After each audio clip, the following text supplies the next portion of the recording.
Namaste friends. Today I would like to explain a little bit about Vedas. I'll try to keep it as simple as possible. This is a very famous quote by Robert Oppenheimer that access to Vedas is the greatest privilege this century may claim over all previous centuries. Let's understand why he may think so. I want to offer my gratitude to all my gurus who have helped me in my journey to understand Vedas. Ved are sonic wave codes. They're divided into four parts: Rig Ved, Yajur Ved, Sam Ved, Athar Ved. Rig Ved introduced five nature elements: earth, air, water, ether, and fire. Yajur Ved are rituals and practices for these five nature elements. Every karma that we do knowingly or unknowingly are like rituals to these elements. Sam Veda introduce sound and music. Sound means balance. Language which creates such music helps to bring balance. Athar Ved is like order and practicality of human life.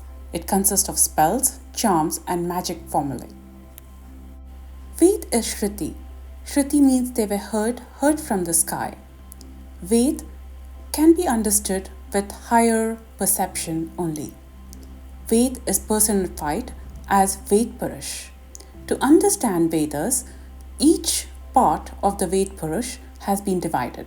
For example, the study of Chanda is compared with legs of the Vedas. Similarly, Kalpa is hands, Jyotishya or astrology, Vedic astrology, are eyes of the Vedas. Nirukta are ears, Shiksha is nose, and Vyakaran is face. For example, if we take Jyotishya or Vedic astrology, sun is like the father and moon is personified as a mother. Both sunlight and moonlight are equally required for a seed to germinate into plant. In the sky, when sun and moon are together, it's called as new moon. And when sun and moon are opposite to each other, it's called a full moon day. The entire night sky has been divided into 12 equal halves, called the 12 zodiac signs. It is based on the sun, which travels in a serpentine path called as the ecliptic. The sun travels equally in these 12 zodiac signs. Again, each zodiac sign has been divided into nakshatra or constellations.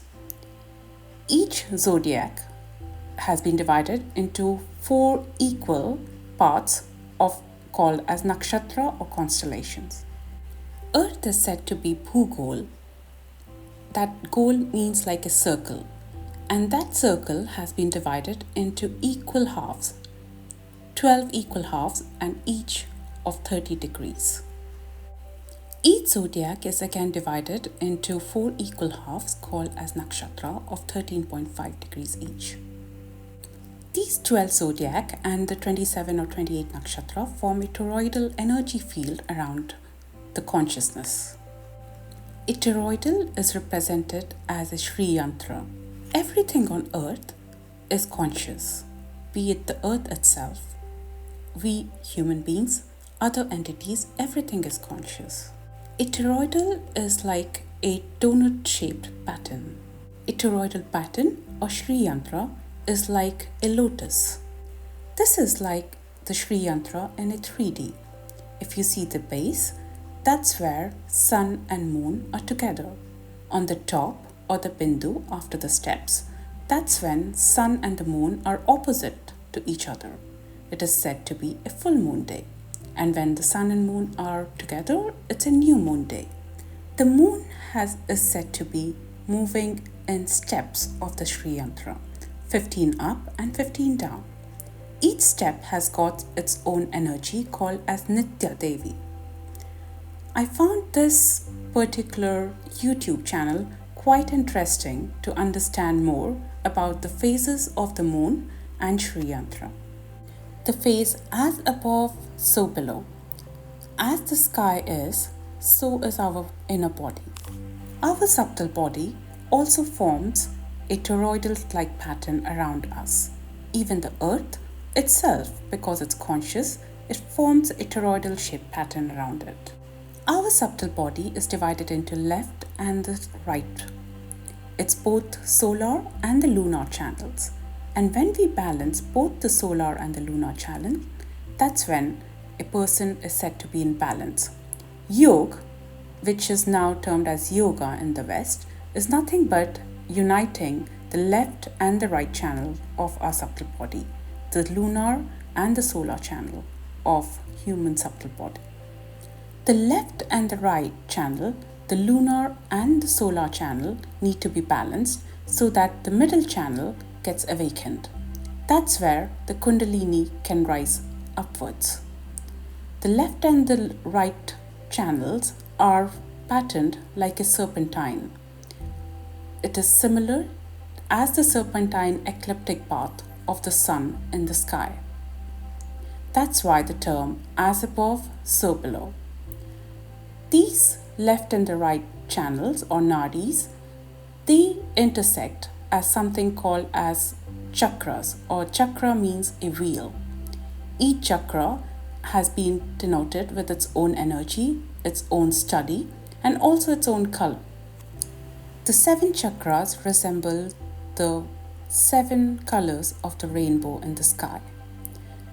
It's when the upper triangle and the lower triangle, which is the solar and the lunar, or the feminine and the masculine, inside our subtle body, when they are in balance, a person is said to be in a golden ratio.